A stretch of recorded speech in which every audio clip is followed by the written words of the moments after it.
Hello fellow Hectopi. As you may or may not have noticed, you probably have noticed, although there's a significant less chance of you noticing considering we've had two people who haven't put up videos. By the way, those two people are getting punished next week, so that'll be fun. This week's been your two favourite books week, and we picked two because it gives you a chance to like contrast and compare books. It's kind of like a higher English dissertation but without all the work. So the first book I want to talk to you about is probably one that pretty much everyone else this week would have already mentioned. But I'm mentioning it anyway because I love it. It's The Fault in Our Stars by John Green. My experience with this book was something just otherworldly. I never knew anything could make me cry this much. My experience with this book was kind of like this.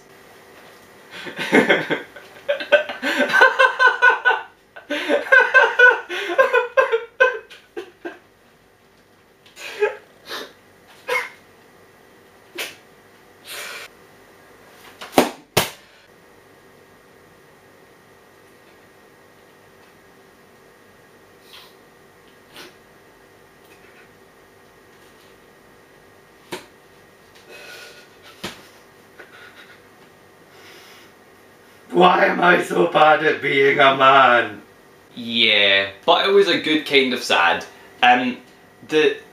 Just everything about this book I just loved so much. It was so well written, so fantastically well done, and the characters were so believable. Literally the best book I've ever read in my entire life, I'm not gonna lie.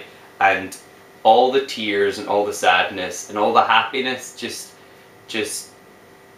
oh my word, I can't even, I give up. The second book I want to talk about is actually quite different from The Fault in Our Stars, but still by a YouTuber.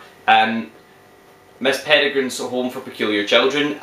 It's by Ransom Riggs, and he is also a fantastic... I really loved this book actually. Julia wasn't a massive fan of it when she read it. I mean, it was good, but she wasn't a massive fan. But I was pretty blown away, I'm not gonna lie. It was a fantastic book. I mean, I didn't cry at it, not like The Fault in Our Stars, but just purely in terms of adventure and plot, and it was just fantastic. And I was reading it, and like, there was not a single point in this book where I didn't believe what was going on.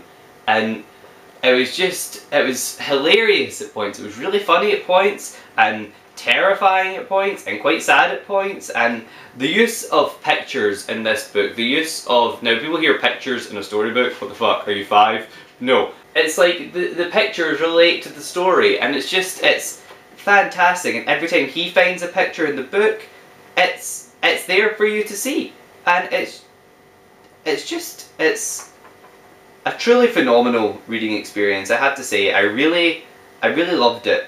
I loved pretty much everything about this book, and there's a sequel coming out at some point which I'm super excited for because I want to read the sequel, because it ends in desperate need of a sequel, and now there's one coming out and I'm super happy about it. So like, I think these two books are drastically different despite being both written by YouTubers. They're both so different. Like, this one touched into my feels and made me sob for an hour and a half after I finished before I even picked up the emotional strength to actually put the book away. This book kept me stuck on the chair for like a good 6 or 7 hours just to finish it, so that I could find out what happened to the characters, because it was so strongly plot driven.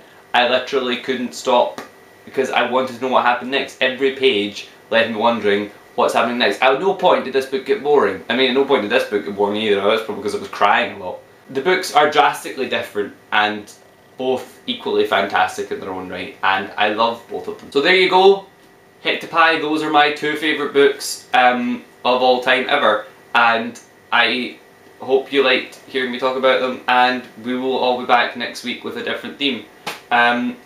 See you guys next week. Bye!